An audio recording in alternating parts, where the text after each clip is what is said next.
"Trumpet face!" he screamed as we ran out, laughing everybody, the whole supermarket, thinking how cool we were.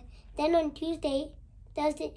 Thursday night, we stood outside her window for 3 hours until we realized she was out. Just as we were leaving, she arrived home in her car, which we walked next to, singing "Trumpet faces, a loser," who chat by tune as she parked it.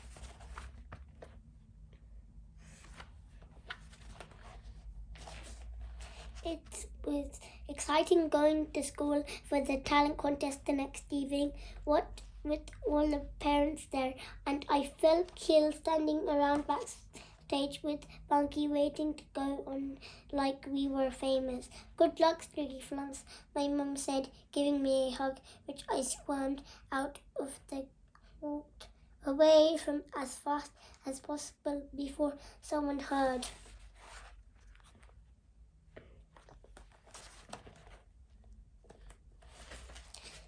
Mr. Hodgepodge, who'd organized the whole thing, was rushing around with a clipboard with nothing on it and telling everybody it was going to be all right, even though he looked more nervous than anyone. "Do not panic, people," he was saying as Gunny popped her head round the curtain to wish us luck.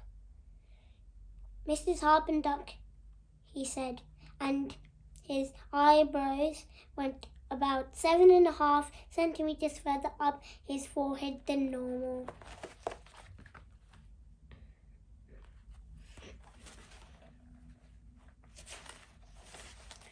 "Oh, Mr. Hedgehog, I do like a man in control of a situation," said Granny. She stroked her blue frizzy hair, but her hand got stuck in it because it's so worry. "Some of us are just born leaders," Mrs. Harpenduck said, Mr. Hodgepodge leaning on the lever that controlled the trapdoor. There was a clunk and then the sound of the scream disappearing down a hole. "Anyway, things to do," he said, and wobbled off towards the stage. First on were Hunter Malto and his invisible friend, those lecture and about sandwiches with the most boring thing ever in the history of the universe. And that includes the wallpaper exhibition my mum made us go to.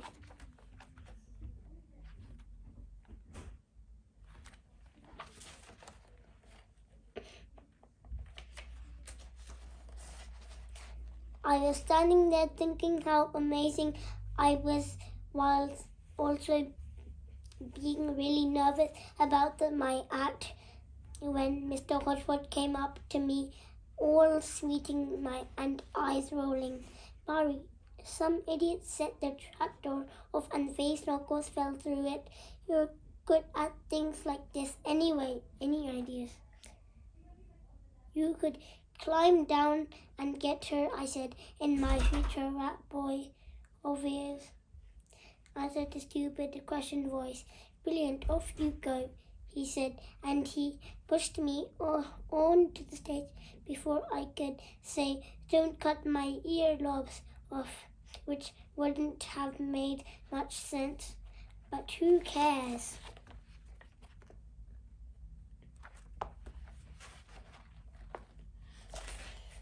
The trapdoor was right in the middle of the stage, and I didn't want my mom to see me and shout out, "Woohoo, Snoopy Flumps!" So I hid behind Anton's sandwich explainer board and tiptoed towards it as the crowd listened to his talk. "That board just moved," shouted someone in the audience who sounded like Darren's dad, but I couldn't be sure because I'd already slipped through the trapdoor and under the floorboards.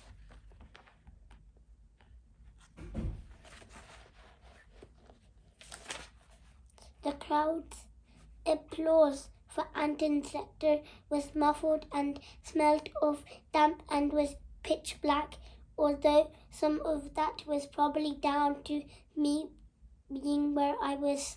Faye, can you hear me? I shouted. It's Barry. I've come to rescue you, but only Mr. Hodgepodge made me. Above me, someone fat was clumping onto the stage. Ladies and gentlemen, please put your hands together for the cool girls, Mr. Hodgepodge's voice said, and I looked through a tiny hole and saw right up one of the Chanel's nostrils, which was full of boogies as per usual.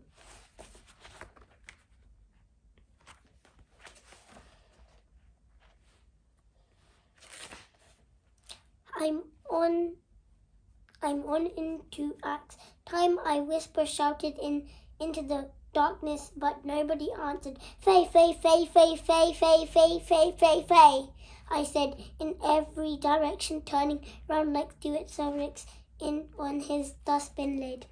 In the end, I decided that Faye must have been eaten by a giant saber-toothed woodlouse, and I walked over to where I thought Bunky was standing so that he could help me get out before it ate me too.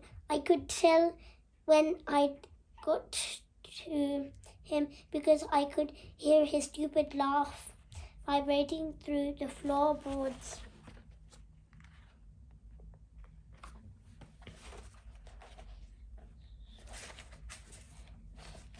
I knocked where I thought his foot was. It was the Granddad. Is that you? He said. Yes, I replied, because I was running out of time.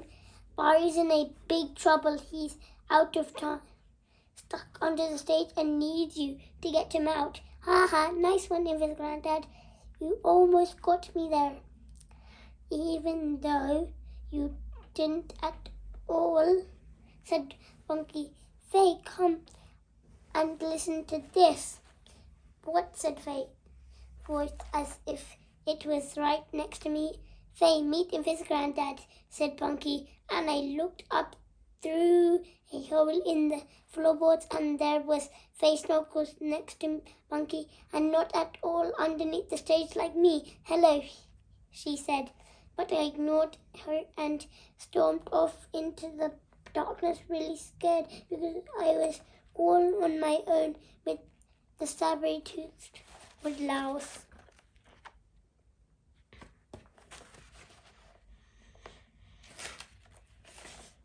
The cool girl's rubbish dance act was coming to an end above my head.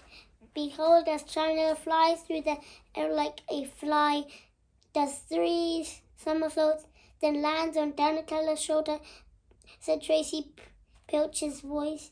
There was a big gasp from the audience and a massive thud.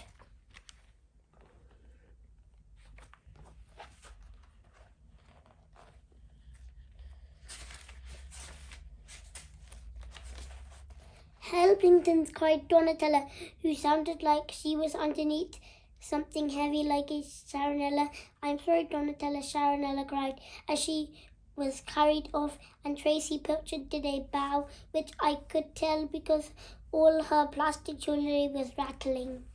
My act was in 1 act's time now, and I was beginning to panic a bit.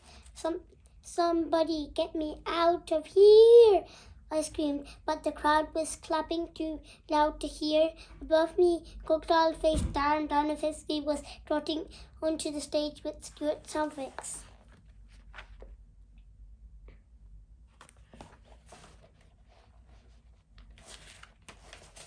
Ladies and gentle losers, I will now throw these sharpened ring balls at Mr.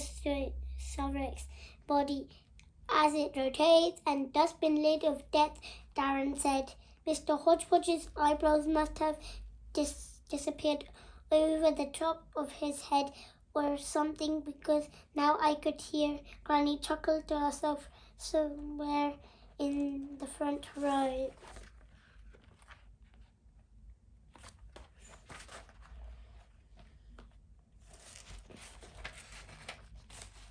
The audience gasped as Darren threw the ring post, and I imagined them shaving past Stuart's upside-down face and thunking into the metal behind him. I could picture Anton Maltu watching from the side of the stage with his sandwich explainer board, and I felt sorry for him, especially seeing as me and Bunky were on next. Not that we were, because I was stuck underneath the stage about to be eaten by the woodlouse.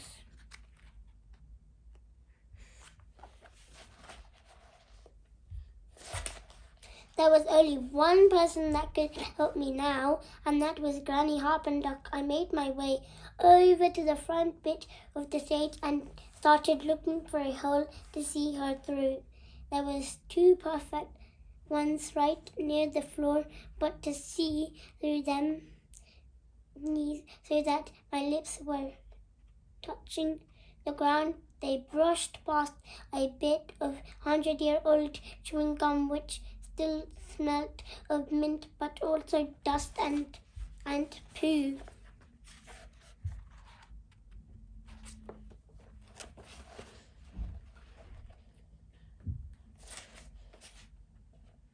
It's Barry's dad here, I heard Darren say to Bunky as he came off the stage, and I did a chuckle to myself, even though I was still really scared of the woodlouse. Yeah, and he's got a 6-pack of banana Funkel, said Bunky, and I heard Darren do a little dance and ask for a high five, but now Bunky must have been beginning to wonder there I was, because he didn't give one back. Stop.